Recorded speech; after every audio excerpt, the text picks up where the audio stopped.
Bom, depois do intervalo aí, né, de vocês irem para o recreio, merendar, vamos agora ver os princípios da ótica geométrica.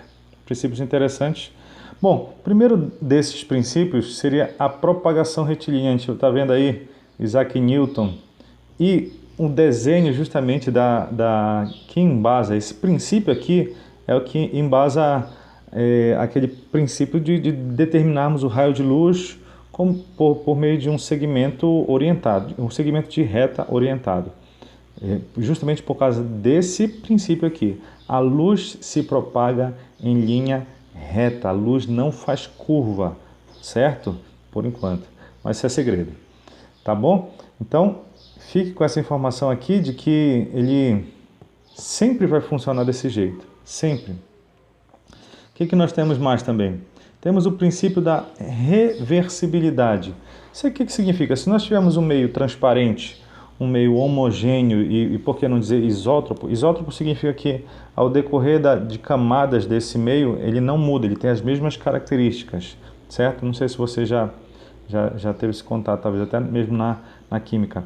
A trajetória da luz, o que é a reversibilidade? Ela não se altera quando a gente muda o sentido do percurso dela, tá? Essa seria a ideia. Então nós temos aí o exemplo dessas duas meninas se mirando aí no espelho. Então é interessante que se você estiver na frente do espelho e você consegue ver a imagem dos olhos, ou seja, você vê os olhos da pessoa no reflexo do espelho.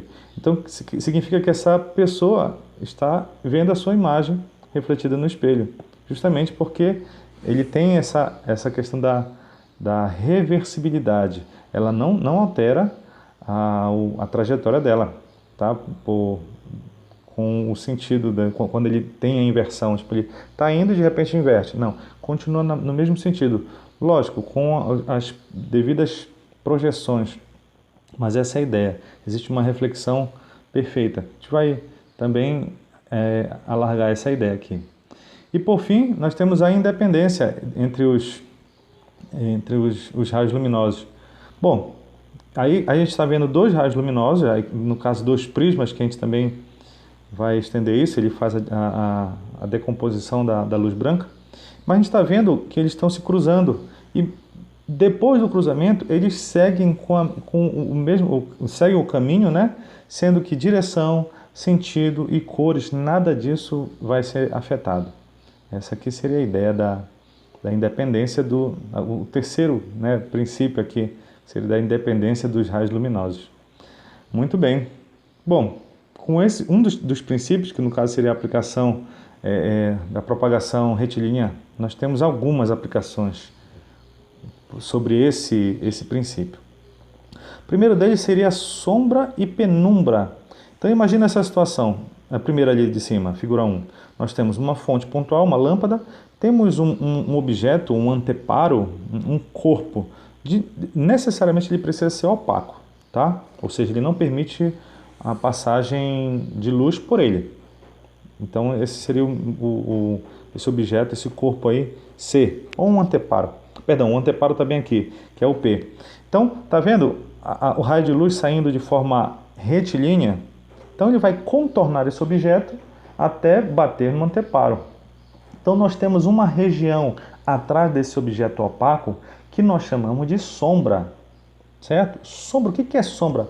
É toda região do espaço que não recebe luz direta da fonte. Ó, não recebe fonte direta, recebe luz direta da fonte. Então essa parte toda de trás nós chamamos de sombra.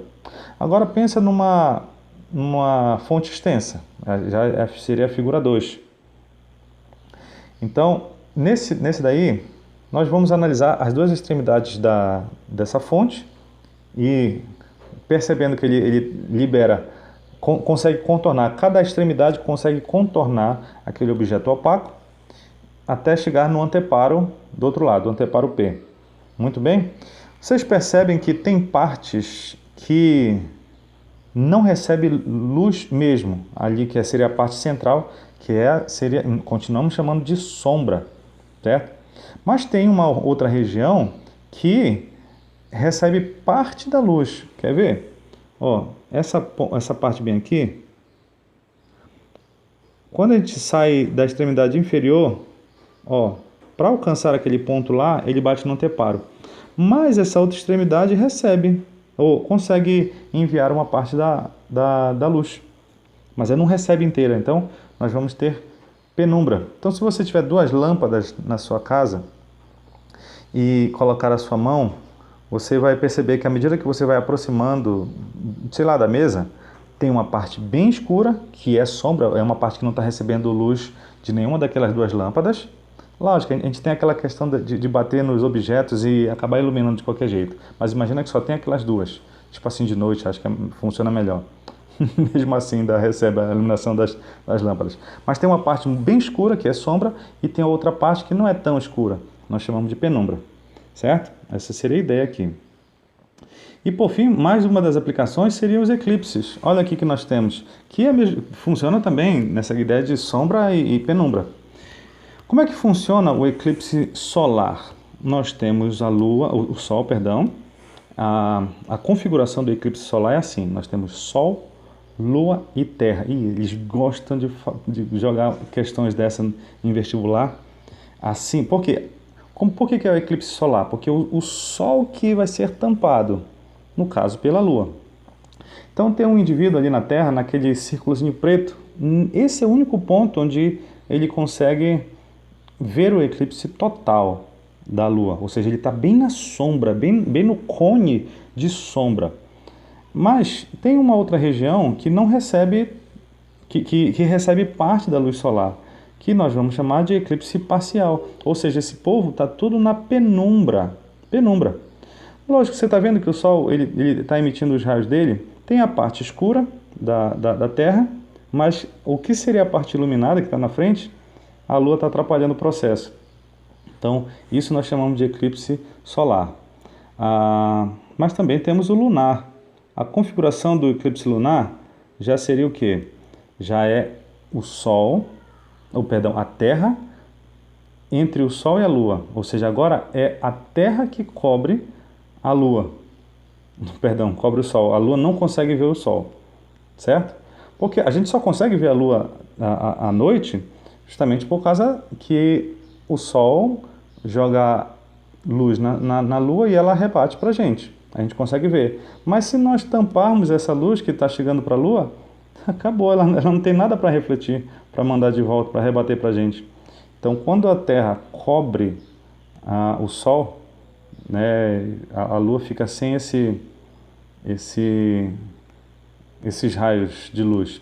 Logicamente, a Terra acaba formando esse conjunto Sol e Terra acaba formando a penumbra, mas a Lua não está nessa penumbra para poder, e nem tem distância suficiente para que uma parte da Lua seja ainda iluminada. Não, a distância é muito grande e a Lua é muito pequena em comparação a essas distâncias estelares, vamos dizer assim. Então, esses são princípios bem interessantes que nós vemos decorrentes dos princípios da ótica geométrica. Bom, agora nós podemos ir para um vídeo só com exercícios. Você percebeu, né, que esse movimento da Lua aqui acaba gerando as fases da Lua também, né? De acordo com a sombra que a Terra faz na Lua, a posição onde ela estiver, é que você vai ter as fases da Lua. Então tem uma parte que a Lua está na frente da Terra, ou seja, a gente vai olhar, é a Lua nova, porque a gente não está vendo o Sol iluminando a face que nós estamos vendo. Mas é assim que funciona, acho que você conhece um pouco disso. Bom, vamos ao último vídeo, né, com alguns exercícios.